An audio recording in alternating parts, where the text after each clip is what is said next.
Hello friends, this is Poonam and welcome to Savera study points. तो चलिए friends, शुरू करते हैं आज की वीडियो। और आज यहाँ पर हम साइंस के कुछ क्वेश्चन डिस्कस करेंगे। काफ़ी इंपॉर्टेंट क्वेश्चन है। यहाँ पर प्रीवियस ईयर के भी क्वेश्चन है, उसके अलावा जो इम्पोर्टेंट क्वेश्चन है उनको हमने यहाँ पर लिया हुआ है सभी को। तो ये सभी क्वेश्चन इंपॉर्टेंट रहेंगे। और यहाँ पर जो 5 ऑप्शन वाले क्वेश्चन हैं उनको भी हमने लिया है एंड 4 ऑप्शन वाले भी कुछ क्वेश्चन हैं यहाँ पर। तो चलिए फ्रेंड्स, शुरू करते हैं। उससे पहले यदि आप चैनल पर नए हैं तो चैनल को सब्सक्राइब कर लें, साथ ही बेल आइकन भी प्रेस कर लें ताकि आने वाली सभी वीडियो की नोटिफिकेशन आप लोगों को मिलती रहे। एंड वीडियो को पूरा लास्ट तक देखें क्योंकि जो क्वेश्चन है वो काफ़ी इंपॉर्टेंट है। इसके अलावा क्वेश्चन के साथ साथ कुछ इम्पोर्टेंट फैक्ट भी हमने इसमें शामिल किए हुए हैं। तो यहाँ पर जो पहला क्वेश्चन है कि लाइकेन में एक क्लोरोफिल युक्त पार्टनर एक साथ रहते हैं।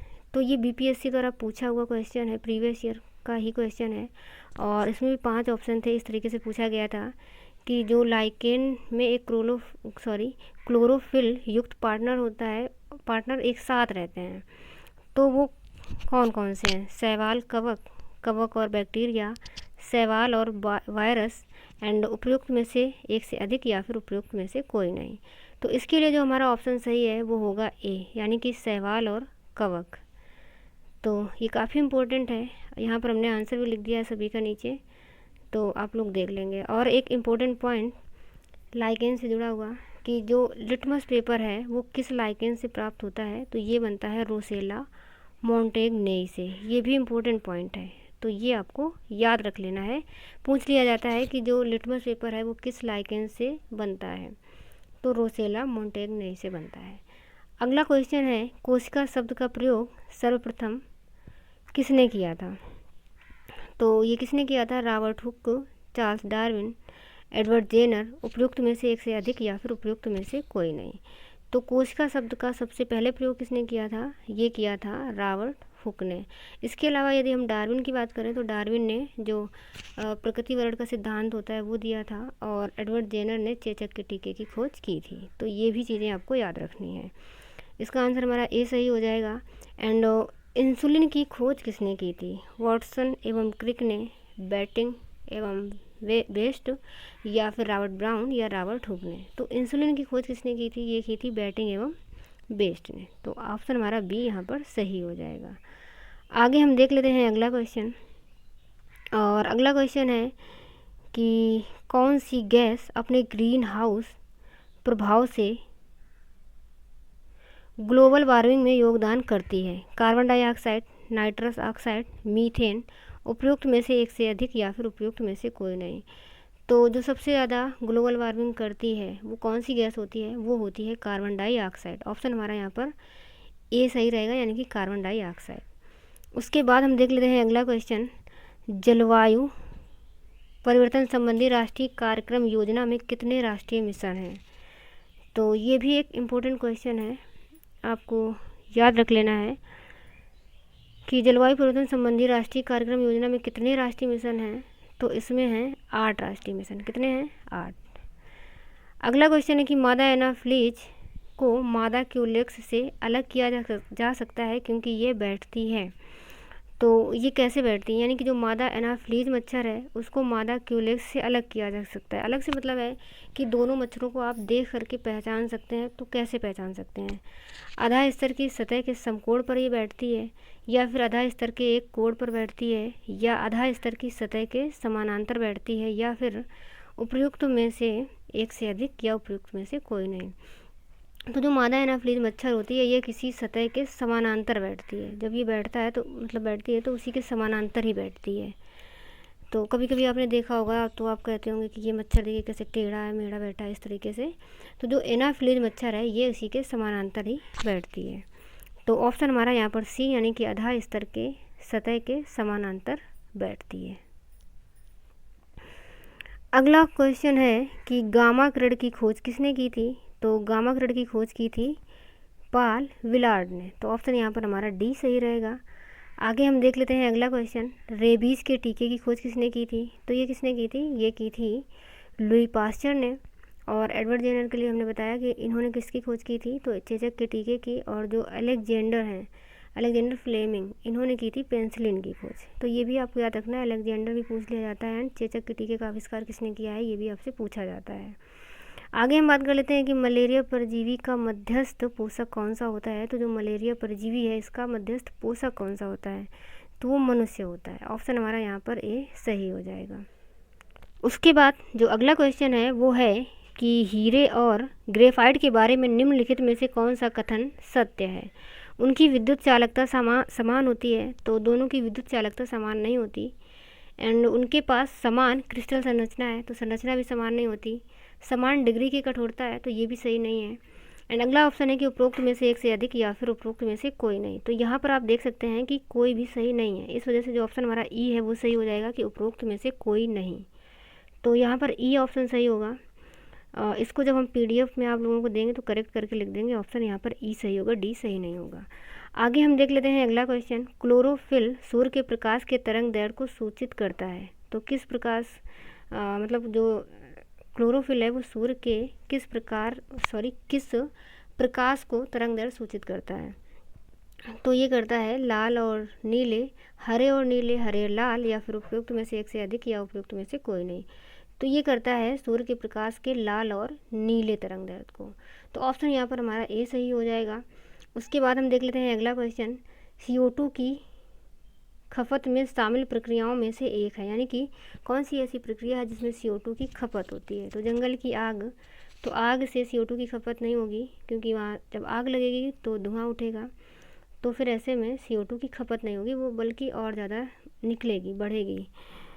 और प्रकाश संश्लेषण, श्वसन या फिर पदार्थों का दहन, तो श्वसन में भी नहीं, इसकी खपत नहीं होगी, और ना ही पदार्थों के दहन में, बल्कि जो CO2 की खपत है वो प्रकाश संश्लेषण की प्रक्रिया में होती है, क्योंकि जो पौधे होते हैं वो कार्बन डाइऑक्साइड को ग्रहण करते हैं।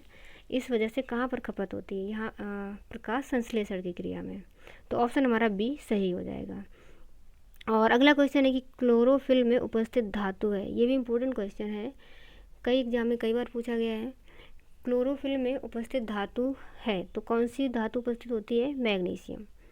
ऑप्शन यहाँ पर डी सही हो जाएगा। अगला क्वेश्चन है कि प्रकाश संश्लेषण में किसकी आवश्यकता नहीं होती। तो देखिए सूर्य के प्रकाश की होती है, और ऑक्सीजन, क्लोरोफिल, जल, कार्बन डाइऑक्साइड, तो सभी ऑप्शन है। यदि हम एक साथ देखें तो प्रकाश संश्लेषण में किसकी आवश्यकता नहीं होती, सूर्य के प्रकाश की होती है, क्लोरोफिल की भी होती है, जल की भी होती है, एंड कार्बन डाइऑक्साइड की भी होती है, किंतु ऑक्सीजन की आवश्यकता यहाँ पर नहीं होती। और जो ऑक्सीजन है वो फिर पेड़ पौधे प्रकाश संश्लेषण की क्रिया से निकालते हैं।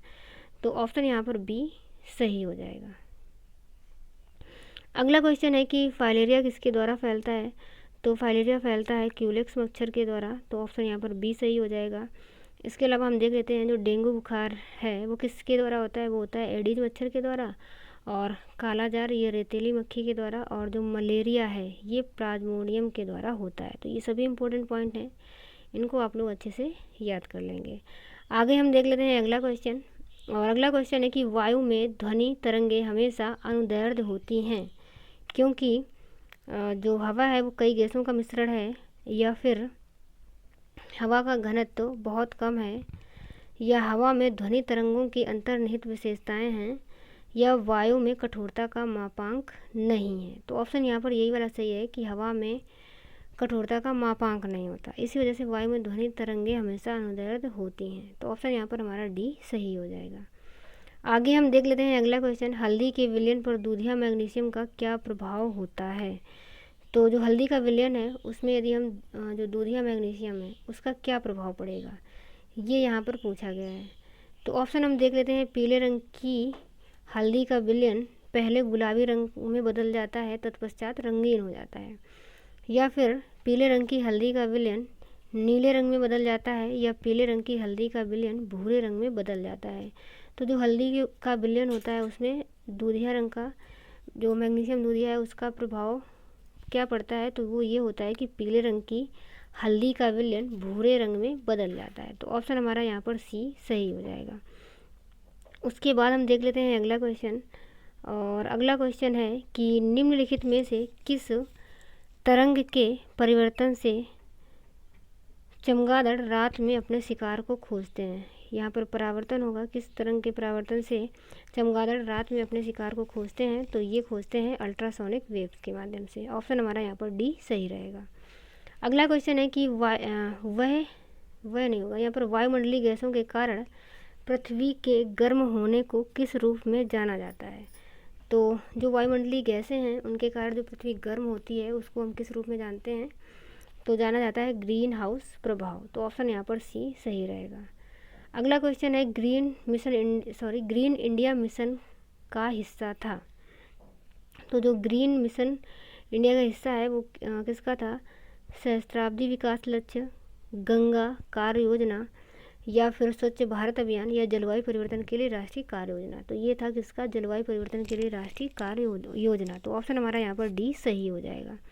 आगे हम देख लेते हैं अगला क्वेश्चन, और अगला क्वेश्चन है कि फुटबॉल के खेल के एक गोलकीपर फुटबॉल को गोल में पकड़ने के बाद अपने हाथों को पीछे की ओर खींचता है, ये गोलकीपर को किस प्रकार सक्षम बनाता है।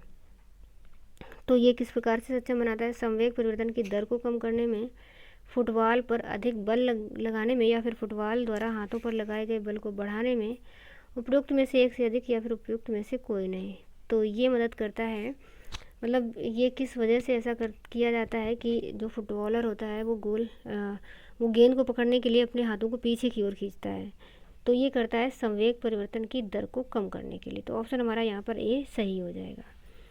आगे हम देख लेते हैं अगला क्वेश्चन। अगला क्वेश्चन है कि न्यूटन के गति के दूसरे नियम से निम्न में से किसे मापा जा सकता है। तो जो न्यूटन के गति का दूसरा नियम होता है उसमें से हम मापते हैं त्वरण को। तो ऑप्शन हमारा यहाँ पर बी सही हो जाएगा। प्राकृतिक वर्ण का सिद्धांत किसने प्रतिपादित किया था। तो ये हमने पीछे बता दिया है कि जो डार्विन है, चार्ल्स डार्विन, इन्होंने प्राकृतिक वर्ण का सिद्धांत दिया था। तो ऑप्शन हमारा यहाँ पर सी सही हो जाएगा। अगर आइंस्टीन की बात करें तो इन्होंने E=mc² बताया था। उसके बाद हम देख लेते हैं अगला क्वेश्चन, कौन सा कीट रेशम उत्पन्न करते हैं, लोकस्टा, बॉम्बिक्स मोराई, या फिर एपिस इंडिका, या क्यूलेक्स। तो जो रेशम उत्पन्न करते हैं वो होते हैं बॉम्बिक्स मोराई। तो ऑप्शन यहाँ पर बी सही रहेगा। ऑक्सीजन की खोज किसने की थी। तो ऑक्सीजन की खोज की थी सीले एवं प्रीस्टले ने। ये आपको याद रखना है, ये भी इम्पोर्टेंट है कि ऑक्सीजन की खोज किसने की थी, सीले और प्रीस्टले ने। ऑप्शन हमारा यहाँ पर डी सही हो जाएगा। अगला क्वेश्चन है कि शरीर की प्रतिरोधक क्षमता से जुड़ा सबसे महत्वपूर्ण कोशिका प्रकार है। तो सबसे जो महत्वपूर्ण है शरीर की प्रतिरोधक क्षमता से, वो कौन सा कोशिका का प्रकार है, तो वो है लिम्फोसाइट। तो ऑप्शन हमारा यहाँ पर सी सही हो जाएगा। आगे हम बात कर लेते हैं कुछ इंपॉर्टेंट पॉइंट। जो लिम्फोसाइट है ये HIV वायरस को नष्ट कर देता है, जिससे व्यक्ति की प्रतिरक्षा कमज़ोर हो जाती है।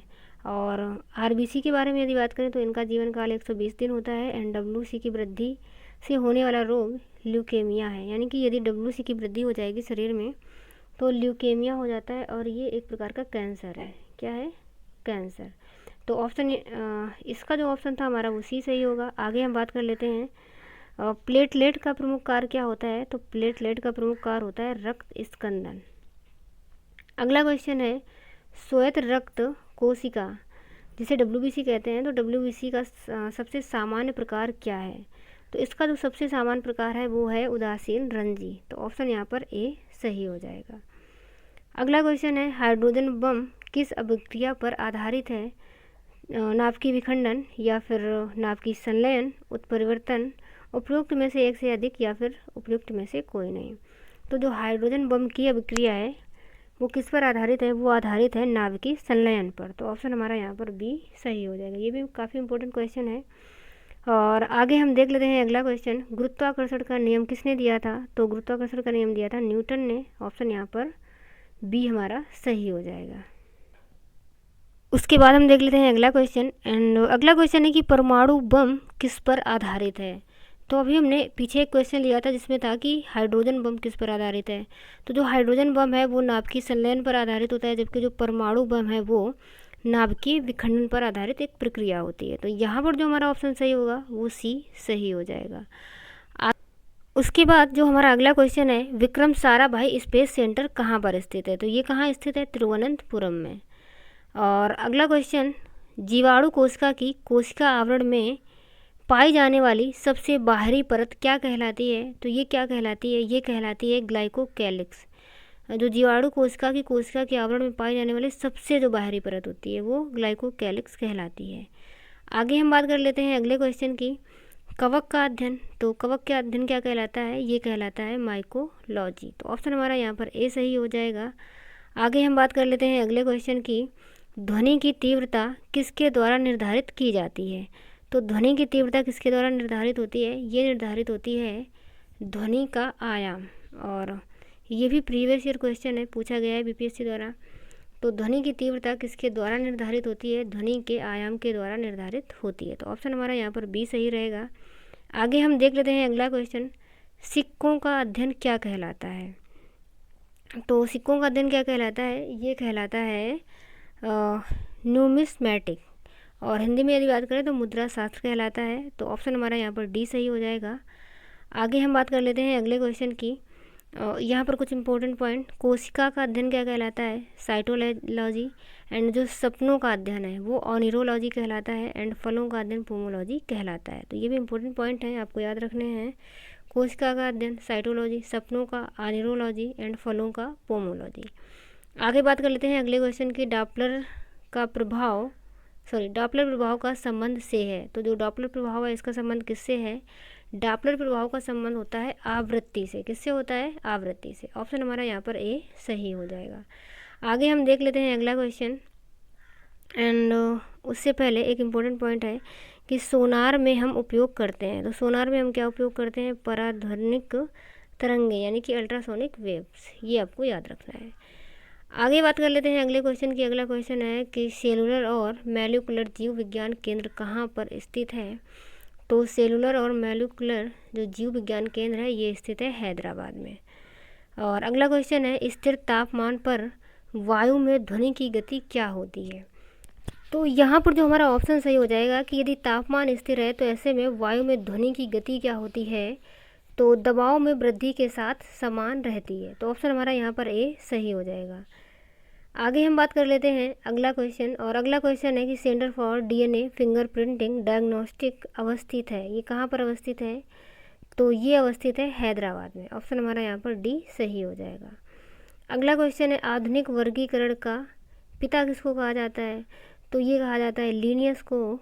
तो ऑप्शन यहाँ पर हमारा सी सही रहेगा। कौन सा सही रहेगा? सी।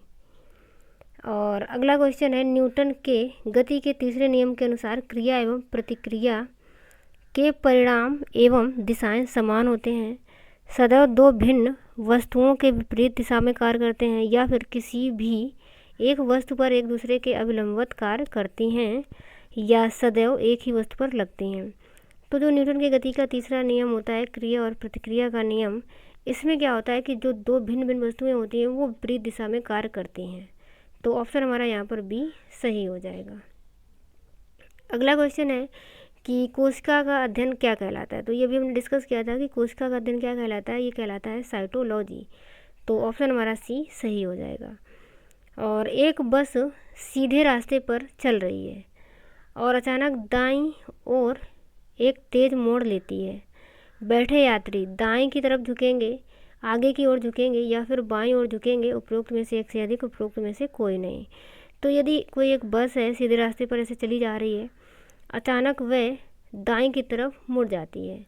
तो जब वह अचानक दाएं की तरफ मुड़ेगी तो क्योंकि बस जो यात्री हैं या फिर जो बस है वो तो ऐसे ही चली जा रही थी, तो जो यात्री रहेंगे वो अभी इसी दिशा में गतिशील रहेंगे। अब बस जो है वो अचानक ऐसे मुड़ गई, अगर बस ऐसे मुड़ गई लेकिन यात्रियों की गति अभी इधर को नहीं मुड़ पाई होती, तो ऐसे में क्या होता है कि जो यात्री हैं वो इस तरफ को झुक जाएंगे। यानी कहाँ को झुक जाएंगे? वो झुकेंगे बाईं ओर। तो ऑप्शन हमारा यहाँ पर सी सही हो जाएगा। आगे हम बात कर लेते हैं अगले क्वेश्चन की, कोशिका सिद्धांत का प्रतिपादन किसने किया था? वॉटसन एवं क्रिक ने, स्लाइडन एवं स्वान ने, वेटिंग एवं वेस्ट या फिर आस्पडीन एवं प्रीस्टले ने। तो कोशिका सिद्धांत का प्रतिपादन किसने किया था? यदि प्रतिपादन के बारे में पूछ रहा है तो ये किया था स्लाइडन एवं स्वान ने। तो ऑप्शन हमारा यहाँ पर बी सही हो जाएगा। अगला क्वेश्चन है केंद्राभिमुखी बल किसके लिए जिम्मेदार है। तो ये किसके लिए जिम्मेदार है, वस्तु को वृत्ताकार पथ पर गतिमान रखना। तो जो केंद्राभिमुखी से मतलब क्या होता है कि जो बीच में से केंद्र है, और वृत्ताकार क्या होता है इस तरीके से। तो जब भी आप सर्कल भी बनाते हो तो उसी केंद्र को ही मान करके तो सर्कल बनाया जाता है। तो केंद्र से कुछ दूरी होगी और उसी से आप सर्कल ऐसे बनाते हो। तो केंद्राभिमुखी का मतलब होता है केंद्र के अंदर की तरफ, यानी कि वस्तु को वृत्ताकार पथ पर यदि गतिमान रखा जाए तो जो वृत्त बनता है वो केंद्र के अकॉर्डिंग ही बनता है। तो इस वजह से यहाँ पर जो केंद्राभिमुखी बल के लिए सही होगा वो यही सही होगा कि वस्तु को वृत्ताकार पथ पर गतिमान रखना। आगे हम देख लेते हैं अगला क्वेश्चन, और अगला क्वेश्चन है 46 कि किया गया कार्य होता है जब केवल केंद्राभिमुखी बल वस्तु पर कार्यरत होता है। तो यदि केंद्राभिमुखी बल है कोई तो इस तरीके से होगा। तो ऐसे में किया गया कार्य क्या होता है, तो यदि कोई भी बल केंद्राभिमुखी है तो जो कार्य होगा वो शून्य होगा। ऑप्शन हमारा यहाँ पर ए सही हो जाएगा। आगे बात कर लेते हैं शैवालों का अध्ययन। तो शैवालों का अध्ययन क्या कहलाता है, ये कहलाता है फाइकोलॉजी। और पीछे हमने डिस्कस किया था कवक का अध्ययन, तो कवक का अध्ययन क्या कहलाता है, माइकोलॉजी। दोनों को ही आपको याद रखना है। आगे बात कर लेते हैं अगला क्वेश्चन, पृथ्वी के चारों ओर चंद्रमा की गति के लिए केंद्रापसारक बल क्या प्रदान करता है। पृथ्वी द्वारा निर्जीव वस्तुओं के परमाणुओं द्वारा लगाया गया बल, या फिर पृथ्वी के आकर्षण का बल, कक्षाओं का बल, या चंद्रमा का केंद्रापसारक बल।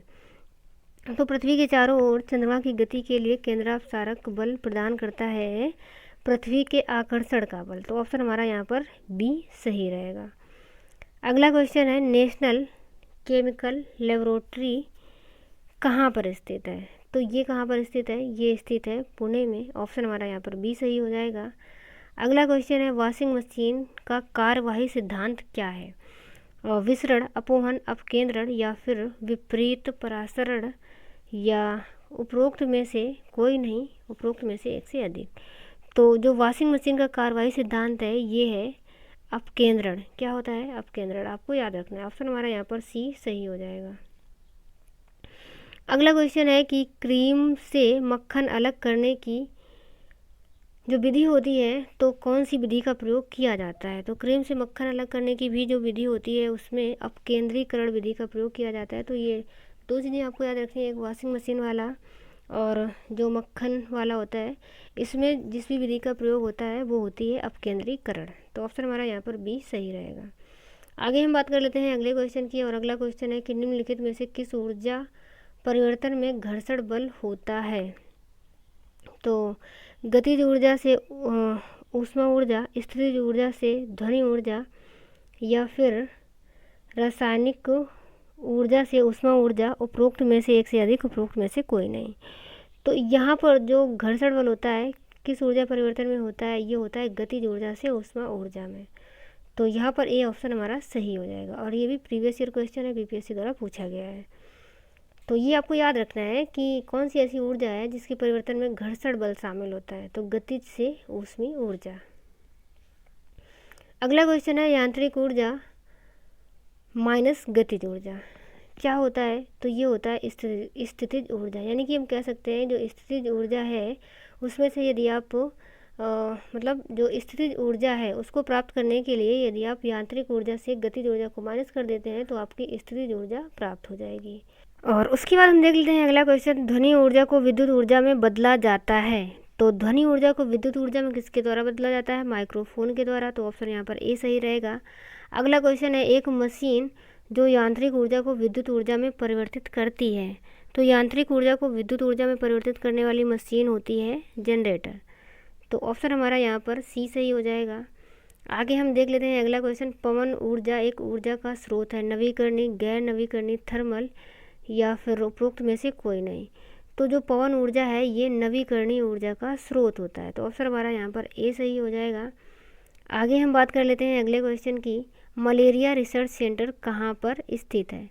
तो जो मलेरिया रिसर्च सेंटर है ये कहाँ स्थित है, ये है दिल्ली में। और अगला क्वेश्चन, ऊर्जा के संरक्षण के सिद्धांत के नियम के अनुसार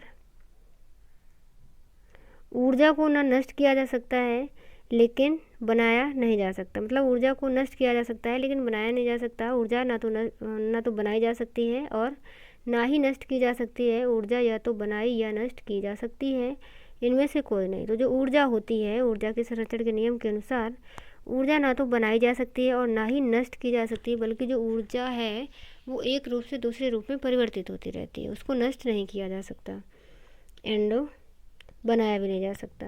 आगे हम बात कर लेते हैं अगले क्वेश्चन की। हमारे पौधे सौर ऊर्जा को किस में बदल देते हैं? तो जो हमारे पौधे हैं वो सौर ऊर्जा को किस में बदलते हैं?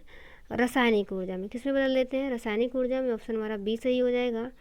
आगे बात कर लेते हैं अगला क्वेश्चन, जो HOOCOOH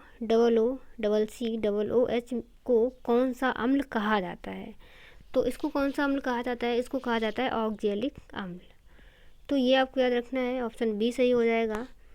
आगे हम बात कर लेते हैं अगला क्वेश्चन, एंड जो अगला क्वेश्चन है वो है, आपको 3 प्रश्नावलियाँ दी गई हैं, उनमें से एक में आसुत जल है और अन्य 2 में से एक में अम्लीय विलयन तथा दूसरे में क्षारीय विलयन है। इनमें से किस में लाल लिटमस नीला हो जाएगा? तो देखिए यहाँ पर, क्योंकि एक में क्षारीय विलयन है और एक में अम्लीय विलयन है, तो लाल लिटमस नीला कैसे होगा? तो लाल लिटमस को नीला कर देता है क्षार। तो यहाँ पर ऑप्शन हमारा सी सही हो जाएगा। जबकि जो अम्ल है ये नीले लिटमस को लाल कर देता है और जो क्षार है वो लाल लिटमस को नीला कर देता है। तो ऑप्शन हमारा यहाँ पर सी सही हो जाएगा।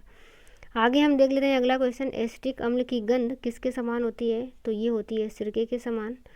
ऑप्शन ए सही रहेगा। अगला क्वेश्चन है, अंगूर का उत्पादन क्या कहलाता है? तो ये कहलाता है हमारा विटीकल्चर। ऑप्शन हमारा डी यहाँ पर सही हो जाएगा। और अगला क्वेश्चन है, नेत्र रोग चिकित्सक क्या कहलाता है? आकुलिस्ट या फिर ऑप्थाल्मोलॉजिस्ट और न्यूरोलॉजिस्ट या फिर एंटेमोलॉजिस्ट। तो जो आँखों का रोग होता है वो कहलाता है ऑप्थाल्मोलॉजिस्ट। ऑप्शन हमारा यहाँ पर बी सही हो जाएगा। अगला क्वेश्चन है, वेटरनरी रिसर्च इंस्टीट्यूट कहाँ स्थित है? तो जो वेटरनरी रिसर्च इंस्टीट्यूट है ये स्थित है इज्जत नगर बरेली में। ऑप्शन हमारा यहाँ पर सी सही हो जाएगा। अगला क्वेश्चन है, किस विज्ञान में पक्षियों से संबंधित अध्ययन किया जाता है? तो पक्षियों का अध्ययन किस में किया जाता है? ये किया जाता है ऑर्निथोलॉजी में। तो ऑप्शन हमारा यहाँ पर बी सही हो जाएगा। और जो ऑस्टियोलॉजी होता है यहाँ पर हड्डियों का अध्ययन किया जाता है, ये पीछे हम डिस्कस कर चुके हैं। अगला क्वेश्चन है, प्लाज्मा अनुसंधान कहाँ पर स्थित है? धनबाद, वाराणसी, जलगोड़ा या फिर गांधीनगर। तो प्लाज्मा अनुसंधान कहाँ पर स्थित है? ये स्थित है गांधीनगर में। राष्ट्रीय डेयरी अनुसंधान कहाँ स्थित है? करनाल, कोयम्बटूर, जमशेदपुर या फिर कानपुर में। तो जो राष्ट्रीय डेयरी अनुसंधान है ये स्थित है करनाल में। तो ऑप्शन हमारा यहाँ पर ए सही हो जाएगा। अगला क्वेश्चन है, वायरस का अध्ययन क्या कहलाता है? तो वायरस का अध्ययन कहलाता है वायरोलॉजी। ए ऑप्शन सही रहेगा। भाभा परमाणु अनुसंधान केंद्र कहाँ पर अवस्थित है? तो ये कहाँ अवस्थित है? ट्राम्बे में। और अगला क्वेश्चन है, नेशनल ब्रेन रिसर्च सेंटर कहाँ पर है? तो जो नेशनल ब्रेन रिसर्च सेंटर है ये है गुड़गांव में। ऑप्शन बी सही रहेगा। जीवों में पाए जाने वाले रोगों का अध्ययन कहलाता है? तो जीवों में पाए जाने वाले जो रोगों का अध्ययन है वो क्या कहलाता है? पैथोलॉजी। और अगला जो क्वेश्चन है, जीव विज्ञान शब्द का प्रयोग सर्वप्रथम किसने किया था? अरस्तु ने किया था। और इसी वजह से जीव विज्ञान को मतलब जो जीव विज्ञान के जनक है वो कौन है? अरस्तु हैं। आगे हम बात कर लेते हैं अगले क्वेश्चन की, चिकित्सा शास्त्र का जनक किसको कहा जाता है? तो ये कहा जाता है हिप्पोक्रेट्स को। ऑप्शन बी सही रहेगा। अगला क्वेश्चन है, ट्यूबरक्लोसिस रिसर्च सेंटर कहाँ पर स्थित है? चंडीगढ़, कोलकाता, चेन्नई या फिर दिल्ली में। तो जो ट्यूबरक्लोसिस रिसर्च सेंटर है ये स्थित है चेन्नई में। अगला क्वेश्चन है, सेंटर फॉर एडवांस टेक्नोलॉजी कहाँ स्थित है? इंदौर, मसूरी, देहरादून, नैनीताल। तो कहाँ पर स्थित है? इंदौर में, सेंटर फॉर एडवांस टेक्नोलॉजी। अगला क्वेश्चन, भूकंप का अध्ययन क्या कहलाता है? तो जो भूकंप का अध्ययन है सिस्मोलॉजी या फिर एपिग्राफी या एंटीमोलॉजी। तो भूकंप का अध्ययन क्या कहलाता है? ये कहलाता है सिस्मोलॉजी। तो ऑप्शन हमारा यहाँ पर बी सही हो जाएगा। आगे देख लेते हैं अगला क्वेश्चन, आधुनिक वनस्पति विज्ञान के जनक। तो वनस्पति विज्ञान के जनक कौन है? तो वैसे तो वनस्पति विज्ञान के जनक थियोफ्रेस्टस हैं, बट यहाँ पर पूछा गया है आधुनिक आधुनिक वनस्पति विज्ञान के जनक, तो ये है लिनियस। तो ऑप्शन हमारा यहाँ पर बी सही हो जाएगा। और अगला क्वेश्चन है, जंतु विज्ञान का जनक किसे कहा जाता है? तो ये कहा जाता है अरस्तु को। और अगला क्वेश्चन, ट्रेडमिल टेस्ट कौन सी चिकित्सा से संबंधित है? तो जो ट्रेडमिल टेस्ट है ये संबंधित है हृदय से। एंड अगला क्वेश्चन है, सपनों का अध्ययन क्या कहलाता है? तो सपनों का अध्ययन हमने पीछे बताया था, ये कहलाता है अनीरोलॉजी। तो ऑप्शन यहाँ पर सी सही रहेगा। और अगला क्वेश्चन है, केंद्रीय वनस्पति अनुसंधान संस्थान कहाँ पर अवस्थित है? तो केंद्रीय वनस्पति अनुसंधान संस्थान ये अवस्थित है आपका लखनऊ में। कहाँ पर? लखनऊ में। और अगला क्वेश्चन है, फलों का अध्ययन पोमोलॉजी, ये भी हम पीछे बता चुके थे, पोमोलॉजी कहलाता है। एंड जो अगला क्वेश्चन है, मानव विकास का अध्ययन क्या कहलाता है? तो मानव विकास का अध्ययन कहलाता है एंथ्रोपोलॉजी। और अगला क्वेश्चन, केंद्रीय औषधि अनुसंधान संस्थान कहाँ पर स्थित है? तो ये आपका स्थित है लखनऊ में। और अगला क्वेश्चन है, केंद्रीय चावल अनुसंधान संस्थान, तो ये मेरे हिसाब से सभी को पता होगा, ये कटक में स्थित है। और अगला क्वेश्चन है, निम्नलिखित में से कौन सा अम्ल मनुष्यों में मांसपेशियों की थकान के लिए जिम्मेदार है? तो मतलब कौन सा ऐसा अम्ल है जिसके कारण मनुष्य की जो मांसपेशियां हैं उनमें थकान महसूस होती है? तो ये होता है हमारा लैक्टिक अम्ल, इम्पोर्टेंट है। तो ऑप्शन हमारा यहाँ पर सी सही रहेगा। अगला क्वेश्चन है, निम्नलिखित में से घरेलू वस्तु में सल्फ्यूरिक अम्ल होता है, मतलब कौन सी ऐसी घरेलू वस्तु है जिसमें सल्फ्यूरिक अम्ल होता है? तो ये होता है बैटरी में। एंड दांत, यहाँ पर दांत क्षय होगा, मतलब जो दांत होते हैं उनके क्षय होने के लिए मुंह का जो पीएच मान है वो कितना होता है? 5.5 से कम, 5 से अधिक, या फिर 4.8 से कम, या फिर 6 से कम। तो ये होना चाहिए 5.5 से कम, मतलब 5 से ज़्यादा हो और 5.5 से कम, या फिर 5.5 भी ऑप्शन सही हो सकता है, बट यहाँ पर कम दिया है तो यही वाला सही रहेगा। ऑप्शन हमारा यहाँ पर ये 5.5 से कम सही हो जाएगा। और अगला क्वेश्चन है, हीरा और ग्रेफाइट किसके अपर रूप हैं? तो हीरा और ग्रेफाइट हैं ये अपर रूप हैं सिलिकॉन के। तो ये टोटल 95 क्वेश्चन थे फ्रेंड्स। आज की वीडियो में हम इतना ही रखते हैं एंड आगे हम मिलेंगे अगले वीडियो में। तब तक के लिए bye bye and take care.